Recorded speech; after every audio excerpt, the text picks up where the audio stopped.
Hello friends, welcome to my YouTube channel. आज के इस वीडियो में हम लोग देखेंगे ऑप्शन चेन के बारे में। इस वीडियो में हम लोग ऑप्शन चेन से जुड़ी सारी बेसिक डिटेल को कवर करने वाले हैं। वीडियो स्टार्ट करने से पहले ये जान लेते हैं कि डेरिवेटिव क्या होता है, क्योंकि एज अ बिगिनर हमको डेरिवेटिव के बारे में कुछ ज्यादा पता नहीं होता है। डेरिवेटिव जनरली दो तरह के होते हैं, एक होता है फ्यूचर और एक होता है ऑप्शन। पर आज हम इस वीडियो में ऑप्शन के बारे में जानने वाले। इस वीडियो में हम ऑप्शन को कैसे देखा जाता है और उसे किस तरह से इंटरप्रेट करके ट्रेडिंग में यूज किया जाता है, ये सब जानने वाले हैं। थोड़ा बेसिक जान लेते हैं डेरिवेटिव का। एनएससी और बीएसई पर बहुत सारे स्टॉक ट्रेडिंग के लिए अवेलेबल होते हैं, लेकिन सभी स्टॉक फ्यूचर एंड ऑप्शन यानी एफएनओ में ट्रेड नहीं कर रहे होते हैं। एनएससी कुछ ही सिलेक्टेड स्टॉक को एफएनओ में ऐड करता है। वो कुछ सिलेक्टेड पैरामीटर पे उनको एफएनओ में ऐड करता है। जनरली ये इंडिया की बहुत बड़ी कंपनियां होती है। आज की डेट में लगभग 137 कंपनियां इसमें एफएनओ में है। अगर आपको एफएनओ स्टॉक की लिस्ट चाहिए तो आपको सबसे पहले एनएससी की वेबसाइट पे आना होगा। एनएससी की वेबसाइट पे आने के बाद आपको यहाँ नीचे आने के बाद यहाँ पे क्लिक करना है व्यू ऑल पे। जैसे ही आप व्यू ऑल पे क्लिक करते हैं वैसे ही आपको ये पेज ओपन होगा। इस पेज में आपको सबसे पहले यहाँ आना है, यहाँ नीचे स्क्रॉल डाउन करके नीचे आना है, सिक्योरिटीज इन एफएनओ, यहाँ आपको टिक करना है। जैसे ही आप इसे सिलेक्ट करोगे ऐसे ही आपके सामने ये जो सभी स्टॉक है जो एफएनओ में ट्रेड कर रहे हैं इसकी लिस्ट आ जाएगी। ये जो सभी स्टॉक आप देख रहे हैं ये सभी स्टॉक आज की डेट में एफएनओ में ट्रेड कर रहे हैं। ये स्टॉक एफएनओ में आते जाते रहते हैं, कभी कोई स्टॉक आता है कभी कोई स्टॉक जाता है, ये सब एनएससी ही नक्की करता है। लेकिन आज की डेट में ये लोग सब ट्रेड कर रहे हैं। ये सब स्टॉक की एक एक्सपायरी भी होती है और एक फिक्स क्वांटिटी का लॉट साइज भी होता है। तो सबसे पहले हम लोग लॉट साइज के बारे में जान लेते हैं। फ्यूचर एंड ऑप्शन में ट्रेडिंग करने वाले स्टॉक को एक फिक्स ही लॉट साइज में बाय किया और सेल किया जाता है। मतलब कि आप 5, 10, 50, 100 क्वांटिटी ऐसी क्वांटिटी में इसको बाय या सेल नहीं कर सकते। आपको इसको फिक्स क्वांटिटी में ही बाय करना होगा और सेल करना होगा। जैसे अगर आपको निफ्टी का एक लॉट खरीदना है तो निफ्टी का एक लॉट है 75 का। अगर आपको बैंक निफ्टी का एक लॉट खरीदना है तो बैंक निफ्टी का एक लॉट है 25 क्वांटिटी का। अगर कोई शेयर है जैसे कि यहाँ भारतीय एयरटेल है, तो अगर आपको भारतीय एयरटेल का एक लॉट खरीदना है तो उसका जो लॉट साइज है वो है 1851 क्वांटिटी का। मतलब आपको मिनिमम इतनी क्वांटिटी तो खरीदनी होगी और इससे ज्यादा खरीदनी होगी तो इससे मल्टीप्लाई में खरीदनी होगी और उसी क्वांटिटी में इसको बेचा जाएगा। एफएनओ में आने वाले सभी स्टॉक की एक एक्सपायरी भी होती है। निफ्टी और बैंक निफ्टी ये दोनों के केस में एक्सपायरी वीकली और मंथली दोनों की होती है। वीकली एक्सपायरी गुरुवार को होती है और वैसे ही मंथली एक्सपायरी भी हर मंथ का जो लास्ट गुरुवार होता है उस दिन मंथली एक्सपायरी होती है। स्टॉक के केस में 3 मंथ के कॉन्ट्रैक्ट तक आप इसको बाय और सेल कर सकते हैं। जैसे कि इस मंथ वाला, उसके अगले मंथ वाला और उसके भी अगले मंथ वाला कॉन्ट्रैक्ट आप बाय और सेल कर सकते हैं। निफ्टी और बैंक निफ्टी में वीकली भी कॉन्ट्रैक्ट होते हैं और जो स्टॉक है उसमें सिर्फ मंथली कॉन्ट्रैक्ट होते हैं। मतलब 3 मंथ तक आप कॉन्ट्रैक्ट को बाय और सेल कर सकते हैं। एज ए बिगिनर हमको कुछ चीजें ज्यादा पता नहीं होती। जैसा कि हमको ये तो पता होता है किसी स्टॉक को बाय किया किसी प्राइस से और वो प्राइस ऊपर बढ़ता है तो उसको प्रॉफिट में अपना सेल करते हैं तो मुनाफा होता है। अगर आपको इसकी जगह ऐसा पता चल जाए कि ये स्टॉक यहाँ से नीचे जाने वाला है तो आप उस फायदा कैसे उठाएंगे, इसके लिए आपको जानना होगा शॉर्ट सेलिंग के बारे में।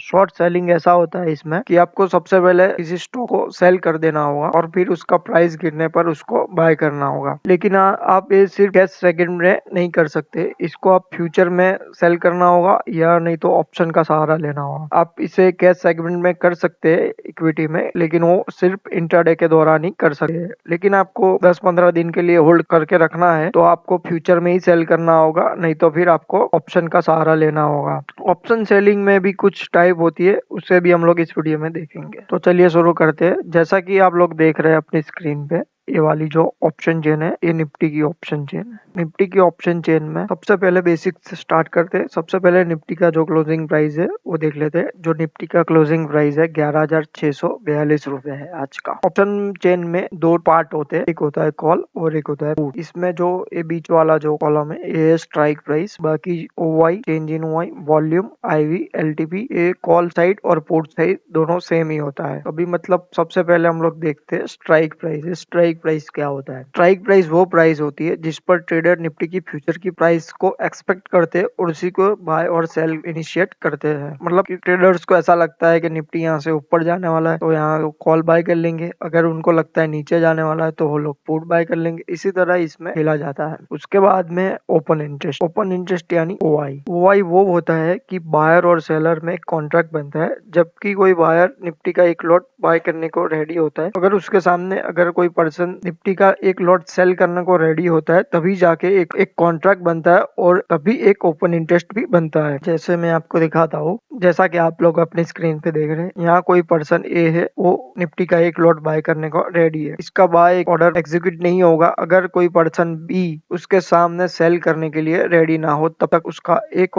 बाइंग ऑर्डर एग्जीक्यूट नहीं होगा। अगर ये दोनों ऑर्डर मिलते हैं तभी जाके एक ऑर्डर एग्जीक्यूट होगा और इसे हम लोग एक ओपन इंटरेस्ट भी कहते हैं और एक कॉन्ट्रैक्ट भी इसे ही कहते हैं। अब हम लोग देखते हैं चेंज इन ओवाई। चेंज इन ओवाई वो होता है कि कल के मुकाबले आज ओपन इंटरेस्ट में कितना चेंज आया वो दिखाता है। यहाँ पॉजिटिव वैल्यू है, अगर यहाँ नेगेटिव वैल्यू होगी तो इसके आगे माइनस का साइन लगा हुआ होगा। जैसे आप यहाँ देख रहे हैं -37,000। इसी तरह यहाँ से ये सब वैल्यू आज पॉजिटिव में, वो अगर माइनस में होगी तो आगे माइनस का साइन लगा हुआ होगा। चेंज इन ओवाई हमें वो दिखाता है कि कल के मुकाबले ओपन इंटरेस्ट में कितना चेंज आया, मतलब ओपन इंटरेस्ट बढ़ा है या घटा है, ये दिखाता है हमें। Change in open interest very important parameter है, इसकी मदद से हम डायरेक्शन का पता लगा सकते हैं। उसके बाद है वॉल्यूम। वॉल्यूम वो होता है कितने लोग किसी भी कॉन्ट्रैक्ट को बाय और सेल कर रहे हैं, ये बताता है वॉल्यूम। यहाँ पर टोटल वॉल्यूम है टोटल ओवाई की तरह ही। इसमें चेंज इन ओवाई की तरह चेंज इन वॉल्यूम का कॉलम यहाँ पे नहीं दिखाया गया है, तो इस चीज का आप ध्यान रखिएगा। उसके बाद का जो कॉलम है वो है आईवी। आईवी यानी इम्प्लाइड वॉलेटिलिटी। किसी भी स्ट्राइक प्राइस कितनी वॉलेटाइल रह सकती है आने वाले एक साल के दौरान, ये बताता है आईवी। ये अप और डाउन दोनों साइड की बात हो रही है यहाँ। मतलब कि जैसा कि आप यहाँ देख रहे हैं 11,600 का कॉल की बात करें हम लोग तो 22.5 के करीब इसकी आईवी है। मतलब ये जो स्ट्राइक प्राइस है, पर्टिकुलर एज वाली जो स्ट्राइक प्राइस है, ये आने वाले एक साल के दौरान 22% अप और डाउन रह सकती है। इसी तरह हम लोग बात करें 11,500 की, तो इसका जो आईवी है वो है 27.76। मतलब इतने प्रतिशत ये जो स्ट्राइक प्राइस है वो अप और डाउन रह सकती है, ये बताता है आईवी। आईवी बेसिकली हमको फ्यूचर की वॉलेटिलिटी बताता है। उसके बाद का जो कॉलम है वो है एलटीपी। एलटीपी यानी प्रीमियम। बायर और सेलर कितनी प्राइस देने को रेडी है किसी भी स्ट्राइक प्राइस के कॉन्ट्रैक्ट को बाय और सेल करने के लिए, ये बताता है प्रीमियम। मतलब मान लीजिए आपको 11,600 का पुट बाय करना है तो इसका जो प्राइस चल रहा है वो है 130 रुपए और जो निफ्टी का लॉट साइज वो है 75। मतलब आपको 9,750 रुपया पे करना होगा अगर आपको निफ्टी का 11,600 की स्ट्राइक प्राइस वाला पुट बाय करना है तो। उसके बाद का जो कॉलम है वो है नेट चेंज। प्रीमियम में कितना चेंज आया कल के मुकाबले, ये दिखाता है नेट चेंज। बाकी की जो 4 कॉलम है वो हमारे किसी काम की नहीं है दोनों साइड में। अभी हम लोग प्रीमियम के बारे में और थोड़ा जान लेते हैं। जनरली प्रीमियम दो तरीके से बना हुआ होता है, एक होता है इंट्रिंसिक वैल्यू और दूसरा होता है टाइम वैल्यू। यहाँ पे इम्प्लाइड वॉलेटिलिटी और इंट्रिंसिक वैल्यू ये दोनों ही को आईवी के टर्म में यूज किया जाता है, लेकिन आप दोनों में कंफ्यूज नहीं होएगा। आईवी यानी इम्प्लाइड वॉलेटिलिटी और एलटीपी में intrinsic value plus time value मिलकर बनता है एलटीपी, मतलब premium. In the money contract में जो इंट्रिंसिक वैल्यू होती है, अभी आपको मैं बताऊंगा in the money out of the money, ये सब अभी मैं थोड़ी देर में आपको बताऊंगा। ये कॉल और पुट के दोनों ही येलो पोर्शन वाली जो वैल्यू है इसमें ही इंट्रिंसिक वैल्यू होती है, ये वाली और ये वाली। मतलब निफ्टी का अभी क्लोजिंग प्राइस है 11,642 रुपए। तो अगर आपको इंट्रिंसिक वैल्यू फाइंड करनी हो तो आपको सबसे पहले क्या करना होगा, आपको सबसे पहले निफ्टी का जो क्लोजिंग प्राइस है वो देखना होगा। जो निफ्टी का क्लोजिंग प्राइस है आज के डेट में वो है 11,642 रुपए। इसके बाद आपको क्या करना होगा, जिस भी स्ट्राइक प्राइस की आप इंट्रिंसिक वैल्यू फाइंड करने उसको आपको माइनस करना होगा। जैसे कि हम लोग यहाँ एग्जांपल लेते हैं 11,500 का। 11,500 का जो प्रीमियम है वो है 230 रुपए। तो मतलब आपको क्या करना होगा, 11,642 में से 11,500 माइनस करना होगा, 142 आंसर आ जाएगा। मतलब इतनी इंट्रिंसिक वैल्यू है 230 रुपए में। और जो बाकी की जो 73 रुपए वो टाइम वैल्यू है। टाइम वैल्यू है वो है जो एक्सपायरी के दिन आते आते जीरो हो जाती है। मतलब जैसे जैसे टाइम आता है एक्सपायरी का वैसे वैसे उसका जो वैल्यू होता है वो गिरता जाता है और वो एक दिन जीरो हो जाता है। अभी हम लोग देखते हैं ऑप्शन को किस तरह से देखा जाता है। जनरली 3 टर्म यूज की जाती है ऑप्शन को रीड करने में। एक होता है इन द मनी, एक होता है एट द मनी, एक होता है आउट ऑफ द मनी। तो इसकी पोजीशन कहाँ कहाँ आती है इसको मैं आपको दिखा देता हूँ। ये जो येलो वाला पोर्शन होता है वो है इन द मनी, दोनों साइड कॉल और पुट दोनों साइड। जो करंट क्लोजिंग प्राइस होता है स्टॉक और इंडेक्स का, उसके जो आसपास वाली जो स्ट्राइक प्राइस होती है उसको कहते हैं एट द मनी, और जो करंट क्लोजिंग प्राइस है स्टॉक और इंडेक्स का, उससे जो दूर वाली जो स्ट्राइक प्राइस होती है उसको कहते हैं आउट ऑफ द मनी। जैसे आज के केस में बात करें 11,642 रुपए निफ्टी का जो क्लोजिंग प्राइस है, मतलब 11,600 और 11,650 जो स्ट्राइक प्राइस है कॉल और पुट दो साइड, वो एट द मनी है। और जो 11,400 11,300 ये सब कॉल साइड येलो कलर में, ये सब इन द मनी है। और वैसे ही पुट साइड में 11,900 11,950 12,000 ये सब इन द मनी कॉन्ट्रैक्ट है पुट साइड में। और कॉल साइड में 11,900 11,950 12,000 ये सब out of the money contract है कॉल साइड में। वैसे इसी तरह 11,300 11,200 ये सब out of the money contract है पुट साइड में। अब हम लोग देखते हैं कि बाइंग और सेलिंग कॉल और पुट के केस में कैसी होती है। अगर मैं कॉल को बाय करता हूँ तो मेरा व्यू स्टॉक और इंडेक्स के प्रति अप होगा, और अगर मैं कॉल को सेल करता हूँ तो मेरा व्यू बीयरिश होगा, मतलब डाउन होगा। अगर मैं पुट को बाय करता हूँ तो मेरा व्यू डाउन होगा। अगर मैं पुट को सेल कर देता हूँ तो मेरा व्यू अप होगा। तो हम लोग एनएससी की वेबसाइट मतलब निफ्टी की ऑप्शन चेन पे भी देख लेते हैं। अगर मैं कॉल को सेल कर देता हूँ, अगर मुझे ऐसा पता है कि मार्केट यहाँ से डाउन जाने वाली है, तो मैं कॉल को सेल भी कर सकता हूँ और पुट को बाय भी कर सकता हूँ, ये दोनों एक ही चीज है। और यहाँ अगर मुझे ऐसा पता चल जाए कि मार्केट यहाँ से ऊपर चली जाने वाली है, तो मैं पुट को भी सेल कर सकता हूँ और कॉल को बाय कर सकता हूँ, ये दोनों एक ही चीज होती है। अब उसके बाद हम लोग देखें कि ऑप्शन चेन को किस तरह से इंटरप्रेट किया जाता है। उसके लिए हम लोग यहाँ आएंगे और ये देखेंगे ओपन इंटरेस्ट है पॉजिटिव और प्राइस हो नेगेटिव, इसे हम लोग फ्रेश ओपन इंटरेस्ट पॉजिटिव और जो प्राइस है वो नेगेटिव, इसे हम लोग फ्रेश शॉर्ट कहेंगे। ओपन इंटरेस्ट नेगेटिव और जो प्राइस है वो नेगेटिव, इसे हम लोग लॉन्ग अनवाइंडिंग कहेंगे। ओपन इंटरेस्ट नेगेटिव जो प्राइस है वो पॉजिटिव, इसे हम लोग शॉर्ट कवर कहेंगे। फ्रेश लॉन्ग और फ्रेश शॉर्ट कॉल और पुट के दोनों ही केस में अलग अलग कही जाती है। मतलब फ्रेश बाइंग मतलब अभी आपको यहाँ देखना होगा कॉल साइड बाइंग हुई है पुट साइड बाइंग हुई है। अभी मतलब अभी जैसे हमने यहाँ पे देखा, अगर कॉल को सेल करते तो हमारा व्यू डाउन होता है, अगर पुट को बाय करते तो हमारा व्यू अप होता है। मतलब अगर हम लोग फ्रेश बाय करते हैं, कॉल को बाय किया है अगर हमने, तो हमारा व्यू अप होगा, और फ्रेश शॉर्ट किया है अगर हमने कॉल को, तो हमारा व्यू डाउन होगा। इसी तरह अगर हमने फ्रेश बाय किया है पुट को तो हमारा व्यू डाउन होगा, अगर हमने फ्रेश